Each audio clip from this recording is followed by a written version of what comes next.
Daisy, anong role mo naman? Sorry, hindi pala role, ano pala? No, Daisy, I wanted to know, bakit ito ang napiling offering ng Star Cinema for MMFF this year? Siguro po, iniisip namin, di ba, yung MMFF, as we all know, madami talagang nanonood, di ba, parang it's the day for your family, ganyan.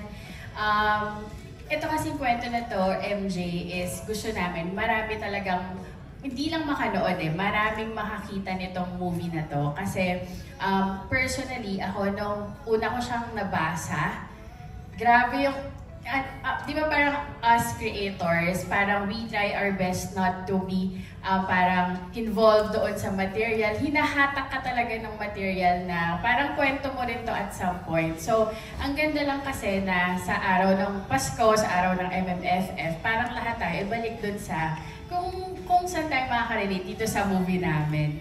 And also, parang the past years kasi ang gulo talaga ng mundo. So it's a very timely din na material kasi don't we all want to go back to the times na hindi pa ganun kagulo.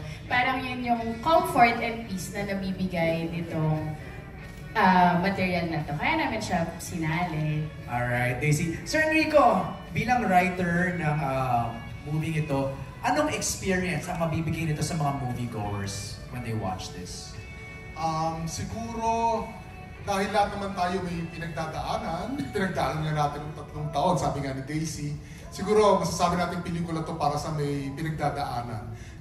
Itatanong mo talaga rito kung ano ang mga pagkakamali mo at kung binigyan ka ng pagkakataon, itutuwid mo ba ang iyong pagkakamali. So, universal emotion siya, universal feeling. Lahat tayo nagkamali at lahat tayo umaasa may pagkakataon na ma-correct natin ang nagkamali tayo, and that's what people will look for that's what people will see when they watch Rewind. It's a chance to be a better person all for one day. Wow! Ganda ng pagkakaano, no? Alam niyo ba si Sir Enrico ang first boss ko sa ABS? First boss ko yan, si Sir Enrico. Okay, Direk May, ikaw naman, all the way from Sanfo.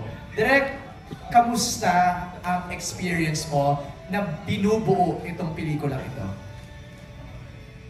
Alam mo, actually, kasi I've read the script, di ba, 3 years ago, bago ng pandemic. So alam ko na yung kwento, pero habang ginagawa na namin, parang kumbaga, it was something that was, kumbaga parang binubuo namin all over again, even if alam mo na yung kwento, parang, kumbaga parang we were going by the day. It's something na nag-grow sa'yo habang ginagawa mo, and I'm sure everyone felt that while we were making it. It's very organic. Tapos marami kang natututunan pa along the way. May mga nadidiscover ka pa na pwedeng ibigay ng kwento. But it's a very inspiring story, and we were just so inspired when we were making it. All right. And of course, can I just add lang, ang laking factor talaga that it was Dong Yan who portrayed John and Mary. Iba kasi yung yung totoo yung love na nararamdaman ng artista at nagta-translate talaga dun sa sa material. Pag napanood niyo, you'll understand what I'm talking about. Thank you, Direk May. Balikan ko lang yung nabitin kaninang binulong ni Sir Enrico na you waited for Marian and Ding Dong na magawin tong proyektong to. Pre-pandemic pa, Sir Enrico? Yes. Siyempre, Star Cinema sabi, we're dreaming of a Dong Yan movie, pwede ba tayo gumawa ng kwento? So when we pitched it to Ding Dong separately from Marian, parang nagustuhan, pero siyempre poker face. Tapos kinakabahan kami. Then Marian naman, parang napangilid ko luha, pero hindi na naman sabagot na gusto niya. So we were wondering, then sabi nila gusto nila, but nag-pandemic, sabi willing to wait ba raw kami. So we really had a long discussion. Sabi namin, syempre first choice natin, only choice natin, sunulat natin to para sa kanila. Pagka ba ganun kaswak ang material, hihintayin ba natin o magpaplano na tayo ng iba? The unanimous decision was, no one else could do it but Ding Dong and Marian. No one else can give life to the role that was made specifically for them. In fact, ang totoo niyan, iniisip ko sila habang sinusulat. Oh, what would Marian have reacted? What would Ding Dong have said? In my mind, hindi ko alam totoo yung buhay kung totoo yun. Sana hindi. Pero Pero in my mind, kung sila ang pagtatagisin ko, yun ang naiisip. Pero Sir Enrico, that's a challenge kasi personally, kilala mo na ba si Marian and si Ding Dong? Only as, ayan, katrabaho. As a celebrity. Kasi dito nasa GMA nga sila, so hindi Right. masyadong nakakachismisan. So, Oo. hindi naman. Only si Marian nakatrabaho ko sa Kung Fu Divas. Yun, konting ano lang yun, kikay-kikay lang. So, Ding Dong sa ano pa natin noon, drama natin. So, hindi masyado. But, Doc and Marian is a legendary couple.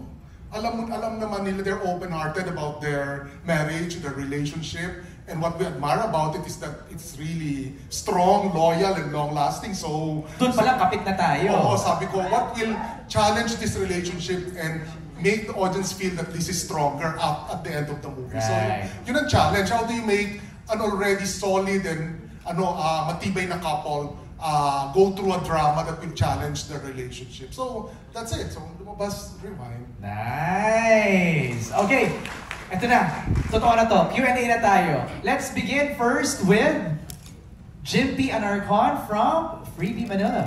Hi, Jimpy! Good evening po and congratulations po sa pelikula ganda ng trailer. First question for Direct May muna. Kasi you've worked with Ding Dong 10 years ago and She's the One, di ba? And now you are working with the both of them na. So, how different was it that time sa ngayon na magkasama na sila as Dong yan compared dun sa una na si Ding Dong pa lang? Nung una kasi, doon sa She's the One, that was a rom-com. So that's different. Iba yung experience, iba yung kwento, and hindi pa sila kasal. Ngayon, now that they're together at kasal sila, may pamilya sila, nakita ko yung difference din so kay Dong. Parang yung lalim ng love, iba yung interpretation niya na sa love because he loves his family dearly. He loves his wife dearly. At kitang-kita mo yun dun sa yun yung difference. And then, syempre nakakapanibago to Marian. Kasi I work with Dong, si Marian bago. So, totoo nakaka-starstruck. Kasi di ba parang napapanood ko lang naman siya sa Seven. I never thought I would direct Marian Rivera, ever. I mean, the king and queen of the GMA, makakatrabaho. Parang it's so surreal. And then, parang together, parang dun sa set, nakakagulat kasi parang they're so down to earth, sobrang humble, sobrang professional. Iba, parang, and then nakikita mo yung dynamics nila as a couple, parang sobrang sweet, sobrang nagbibigayan.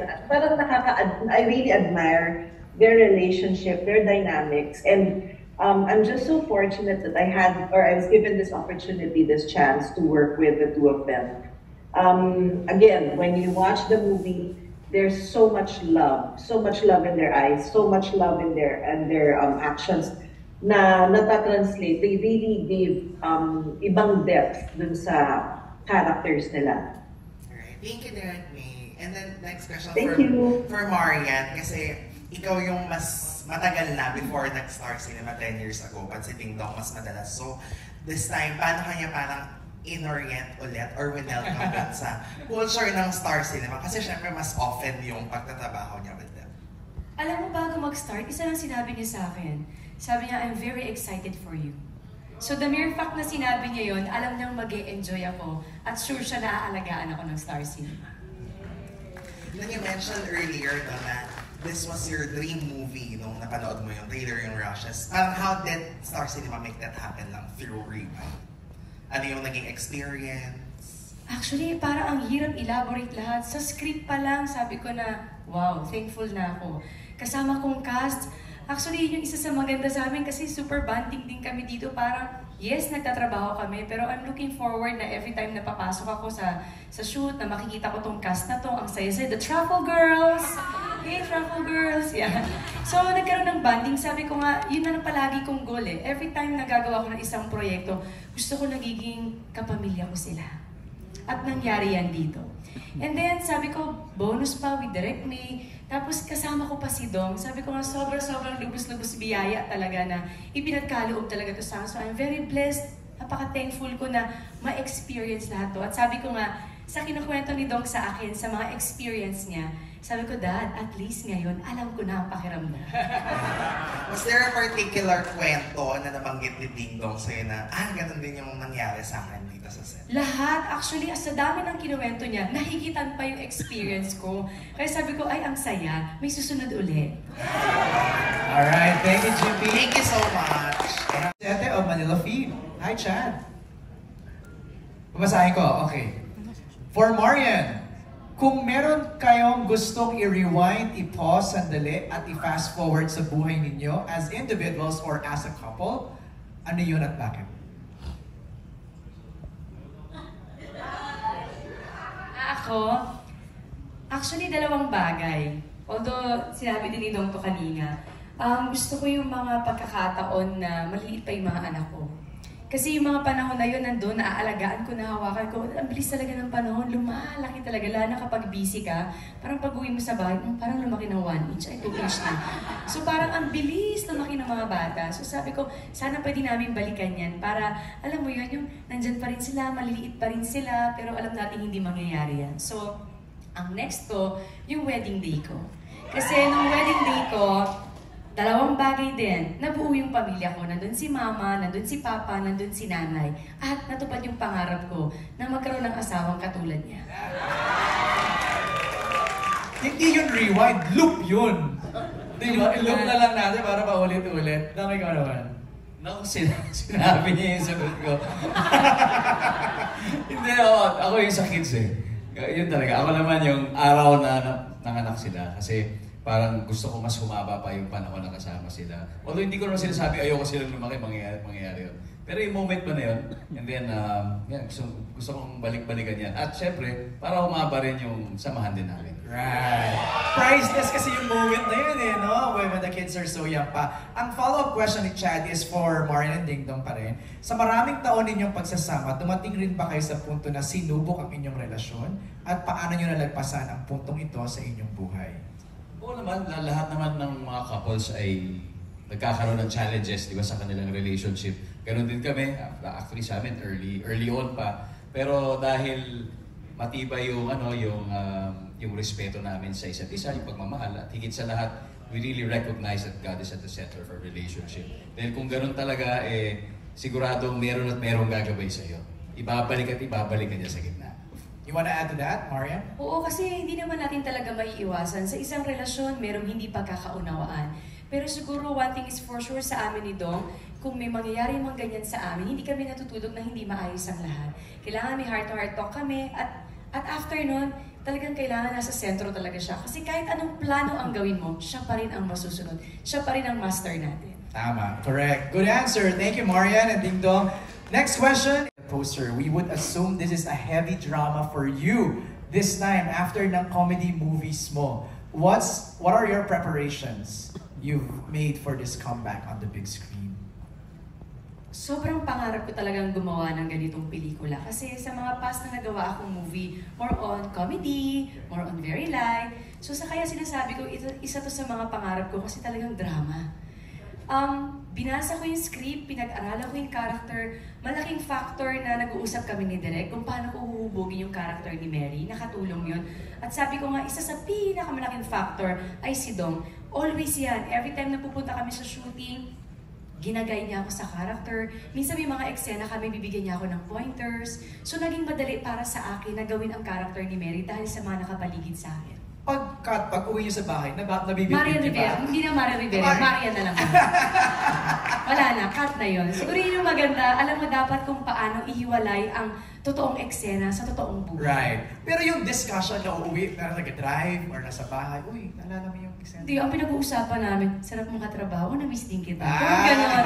Pero sweet moments kami. Parang mga dalagat binata. Oo, sweet moments yun yung palagi namin sinasabi, tsaka ni Dong na parang going home o kaya papunta sa shooting kasi nagda-drive siya, tapos kaming dalawa. Yun yung moment namin, parang yun yung bonding namin. Right. Kayong dalawa lang eh, no? Dalawa lang. Walang ibang kasama.